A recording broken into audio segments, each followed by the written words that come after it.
It's that time again, isn't it, friends? Time to make sure you're up to speed in the rapidly evolving and shifting world of technology, and I'm here to guide you.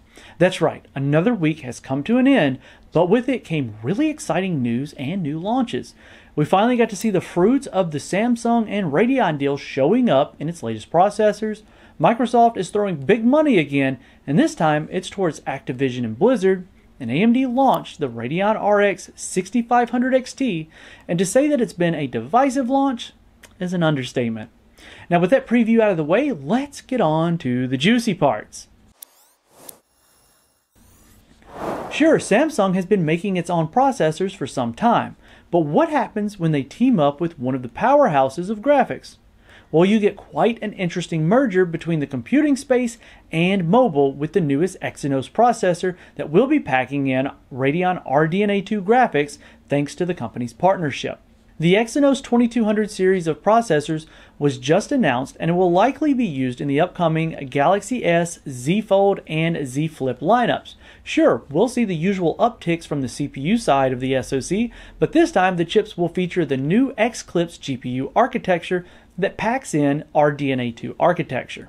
The neat part is that this will make the industry's first hardware-accelerated ray tracing on mobile. And it can use functions like variable rate shading. Now, I don't expect this to run Metro Exodus Enhanced Edition, but hey, you gotta start somewhere. But back to the world of PCs and gaming more specifically, to see just how deep Microsoft's pockets have gotten lately, we all dropped jaws when they bought up Bethesda. But the latest in the company's acquisition efforts dropped like an atomic nuke this week when it was announced that Microsoft was working to snatch up Activision Blizzard. Now this is huge, like massively huge. We're talking Diablo, StarCraft, World of Warcraft, Candy Crush. Wait, Candy Crush? Yeah, them too. And the big kicker, Call of Duty. If this happens, it will be one of the biggest acquisitions in entertainment history, let alone gaming. The initial concern from many was the idea that making the Call of Duty franchise an Xbox and PC exclusive and shutting out PlayStation owners, and that was shouted from the rooftops. But that concern was quickly squashed, thankfully. Microsoft can always segment the exclusive properties the way they are planning to do so with Bethesda, so time will tell. Oh, and if you're curious about what that deal cost, just a paltry $69 billion. No big deal, right? It's not estimated to close for over a year, so we'll have to wait to see how things play out. But if you don't have $69 billion to drop on an entire company, then welcome to the Scrub Club, where we just hope to have the chance to buy a video card somewhere around MSRP. Yeah, no, right? But this week did see the launch of AMD's latest RDNA 2 powered graphics cards, the Radeon RX 6500 XT. This is a modest 1080p focused gaming graphics card with 4GB of VRAM, a small bus, limited display outs, and low power requirements. However, it is one of the highest clock gaming cards on the market for what that's worth, thanks to the all-new 6nm process. To say that this card launched to a tumultuous reception would be a massive understatement. In an article by PC World head Brad Charkos, he detailed how, by all metrics, the RX 6500 XT is a little sour compared to previously launched graphics cards in this segment. Performance was essentially unchanged, and some key features like video encoding were cut.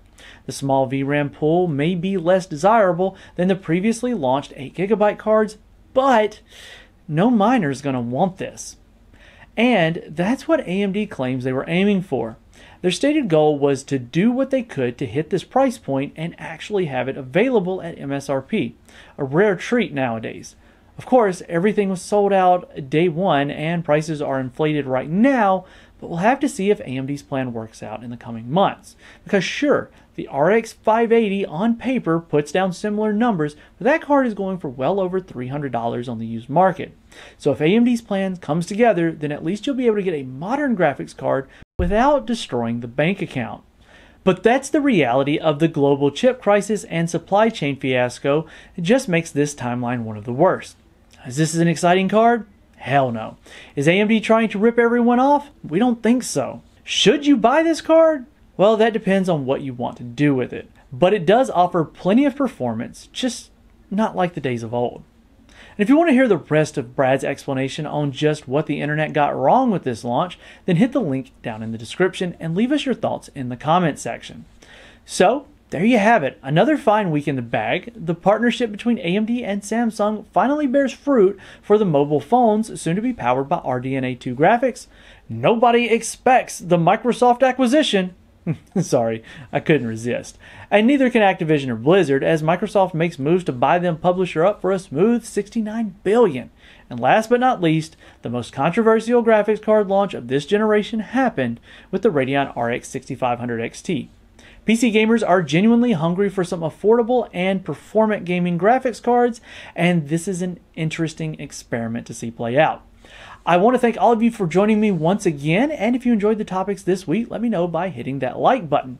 If there's something that I missed that you thought may be more important, let me know down in the comments section, and be sure you're subscribed here at PC World for even more PC hardware and software goodness.